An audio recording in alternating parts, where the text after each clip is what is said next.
మన ప్రభువును రక్షకుడైన యేసుక్రీస్తు నామములో మీ అందరికీ నా ప్రత్యేకమైన వందనాలు. దేవుడు మన కుటుంబాలని దీవించి ఆశీర్వదించునుగాక.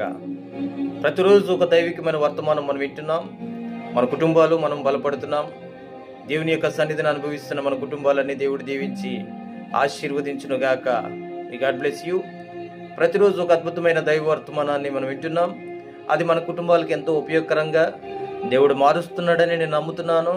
నిశ్చయముగా మన కుటుంబాలను దేవుడు దీవించి ఆశీర్వదించునుగాక. క్రైస్తవులుగా పిలువబడుతున్న మన జీవితాల్లో ప్రార్థన చాలా ప్రాముఖ్యమైన అంశంగా మారాలి. చాలామంది ప్రార్థిస్తున్నాం అనుకుంటాం, కానీ ప్రార్థనలో ఉన్న ఒక రహస్యాన్ని మీకు తెలియజేయాలని నేను ఆశపడుతున్నాను. ప్రార్థన ప్రతిరోజు చేస్తూనే ఉంటాం, కానీ ప్రార్థన ఎలాంటి కార్యాలు జరిగిస్తుందంటే ప్రార్థన పరిస్థితులను మారుస్తుంది. ప్రార్థన ప్రత్యేకమైన రీతిలో ఒక మనిషిని నిలబెడుతుంది. ప్రార్థన ప్రతి బలహీనతను కొట్టివేస్తుంది. ప్రార్థన ప్రతి బంధకాలను తొలగించి ప్రభువులో నిలబడేటట్లు మనకు శక్తినిచ్చి బలమునిచ్చి నిలబెడుతుంది. ఈరోజు ఆదివారం మందిరానికి వెళ్ళొచ్చి, లేకపోతే ఏదైనా మీటింగులకి వెళ్ళొచ్చి, ప్రార్థన సహవాస కోడికలకు వెళ్ళొస్తాం, కానీ అక్కడ ప్రార్థన చేసి ఇంటికి వచ్చి ప్రార్థన చేసుకోం. కానీ ప్రార్థనలో ఉన్న ప్రత్యేకమైన రహస్యం ఏంటంటే, ప్రార్థిస్తున్న మన జీవితాలు, మనం ప్రార్థిస్తున్నప్పుడు మన హృదయంలో ఉన్న వేదన బాధను ప్రభు చేతిలో పెట్టడమే ప్రార్థన. ఒకవేళ నీ దుఃఖాన్ని ప్రభు చేతిలో పెట్టాలి, నీ వేదనను ప్రభు చేతిలో పెట్టాలి, నీ కన్నీటిని ప్రభు చేతిలో పెట్టాలి.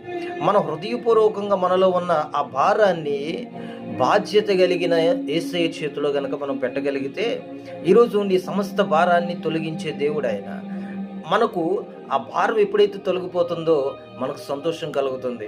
ఆ భారం ఎప్పుడైతే ఆయన మీద పెడతామో మనలో ఉన్న వేదన తొలగిపోతుంది, మనలో ఉన్న దుఃఖం కొట్టివేయబడుతుంది.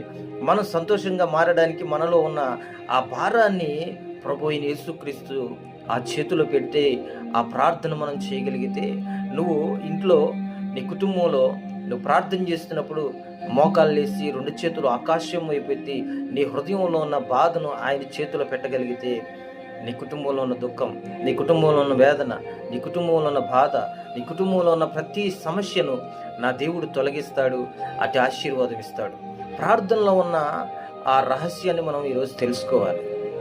చాలామంది భారంగా ఉంటారు, చాలామంది వేదనతో ఉంటారు, చాలామంది దుఃఖంతో ఉంటారు. ఆ వారి బాధను, ప్రార్థన జీవితం వారికి లేక ఆ బాధను, ఆ కష్టాన్ని వారి మోస్తూ ఉంటారు. ఈరోజు ప్రత్యేకమైన రీతిలో దేవుడు మనతో మాట్లాడుతున్న మాట ఏంటో తెలుసా? ప్రార్థన నీ హృదయంలో ఉన్న వేదన తొలగిస్తూ, ప్రార్థన నీ హృదయంలో ఉన్న బాధను తొలగిస్తూ, ప్రార్థన నీలో ఉన్న